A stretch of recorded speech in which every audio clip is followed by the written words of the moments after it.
Alors, je voudrais vous dire à quel point les dualités sont importantes dans l'astrologie telle que je la conçois, à 5 titres, parce que c'est du peu.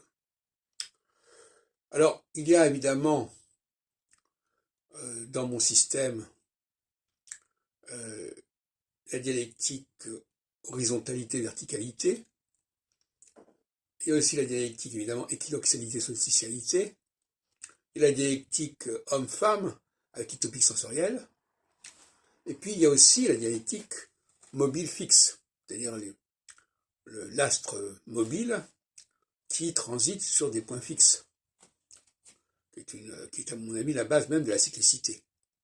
Et puis enfin, le 5e facteur, c'est l'altérité, puisque par définition, l'équinoxialité et solstitialité impliquent de régler les problèmes de conflit avec l'autre. Alors cet autre, cet étranger, avec lequel il faut trouver un accord, soit vertical, en l'intégrant, mais avec un statut qui n'est pas le statut des autres, enfin le local, soit au-dessus, soit en dessous, ou bien au contraire, en le mettant, en l'installant ailleurs, par une procédure d'indépendance qu'on lui accorde, comme ce fut le cas en 62 avec l'Algérie. Donc voyez-vous, il faut gérer ces 5 dialectiques